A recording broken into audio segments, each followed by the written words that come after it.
एक समय एक राज्य में एक धर्मात्मा राजा राज करता था। राजा बड़ा ही पुण्यात्मा एवं भगवान की भक्ति सदा करता रहता था। वह भगवान की पूजा अर्चना में इतना आनंदित रहता था कि उसने जंगल में अपने भगवान के लिए एक मंदिर बनवाया था, जहां वह प्रतिदिन उसकी पूजा अर्चना करता था। एक दिन भगवान उसकी भक्ति से प्रसन्न होकर उसके समक्ष प्रकट हो गए। भगवान के साक्षात दर्शन पाकर राजा धन्य हो गया और वह भगवान से कहने लगा, हे भगवान, क्या मैं आपसे कुछ मांग सकता हूँ? भगवान बोले, क्यों नहीं राजन, तुम्हारे निर्मल भक्ति से ही मैं इतना प्रसन्न हुआ हूँ। तुम जो चाहो वह वरदान मांग सकते हो। ऐसी ही धार्मिक और पौराणिक कथाएं सुनने के लिए हमारे इस चैनल को सब्सक्राइब जरूर करें और इस वीडियो को लाइक करना ना भूलें। तो फिर राजा ने भगवान से कहा, हे प्रभु, आपने मुझे पहले से ही सब कुछ दे रखा है, मुझे किसी और चीज की कोई कमी नहीं है, किंतु मैं अपनी प्रजा के लिए कुछ इच्छा रखता हूँ कि हे प्रभु, एक बार आप हमारी प्रजा को दर्शन देकर उनका जीवन भी धन्य करें, इसमें आपकी बड़ी कृपा होगी। भगवान भी राजा की इच्छा को मान गए और उन्होंने एक शर्त रखी कि मैं इस समय इसी स्थान पर कल मिलूंगा, जो यहाँ तक आ जाएगा वही मेरे दर्शन कर पाएगा। राजा ने भगवान की यह शर्त स्वीकार कर ली और भगवान के दर्शन की सूचना पूरे राज्य में फैला दी। अगले दिन उस राज्य के सभी नगरवासी भगवान के दर्शन करने के लिए भजन कीर्तन करते हुए अपने राजा रानी के साथ चल पड़े। जैसे ही नगरवासी उस राज्य की सीमा से बाहर निकले और थोड़ी दूर चले, तभी भगवान ने अपनी माया रच दी और रास्ते में पैसों का एक ढेर लगा दिया।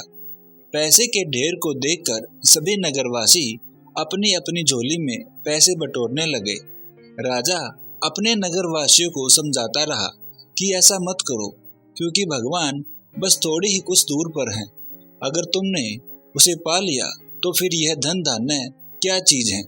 लेकिन किसी ने भी राजा की बात नहीं सुनी और वे सब राजा से कहने लगे कि हे राजन, हम सब में से कोई कर्ज में डूबा है तो कोई बहुत गरीब है, किसी को इलाज के लिए पैसे चाहिए, इसलिए यह धन हम घर में रख कर आते हैं, फिर भगवान से मिलेंगे।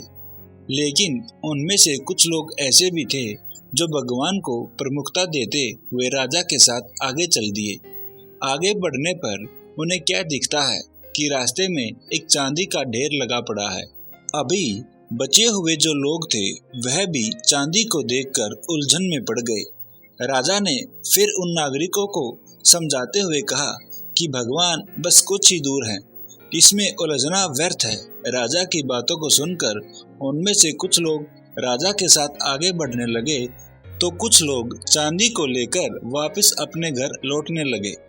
फिर कुछ दूर आगे चलकर राजा और उन सभी बचे हुए नागरिकों को सोने का ढेर लगा हुआ दिखाई दिया।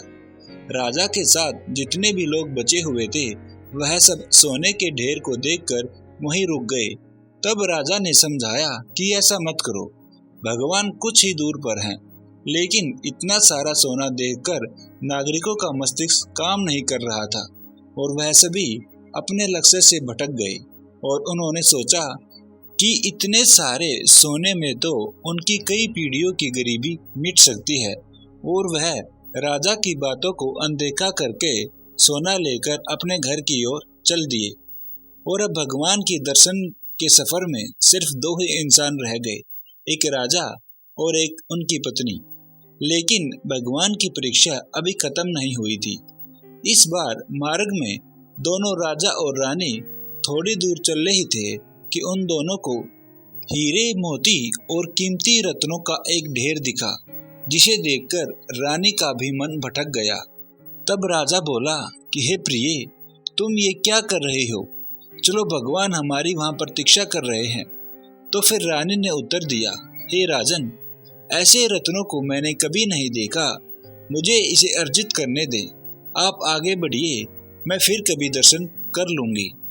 रानी की यह बात सुनकर राजा आगे चल पड़े और जब राजा भगवान के पास पहुंचे तो भगवान मुस्कुराकर पूछे कि क्या हुआ राजन, तुम तो पूरी प्रजा को दर्शन कराने के लिए लेकर आ रहे थे, फिर क्या हुआ? तब राजा ने उत्तर दिया, हे प्रभु, निकले तो सभी आपके दर्शन के लिए ही थे, लेकिन सभी रास्ते में किसी न किसी चीज में उलझ कर रह गए। कोई पैसे को देखकर उलझ गया तो कोई सोना चांदी।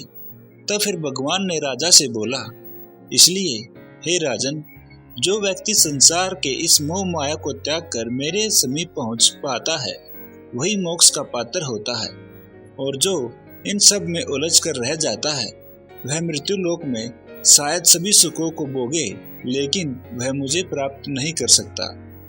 तो दोस्तों, इस कहानी से हमें यह शिक्षा मिलती है कि हमें भी अपने जीवन में अपने कर्मों को करते हुए इधर उधर बातों की तरफ ध्यान नहीं देना चाहिए।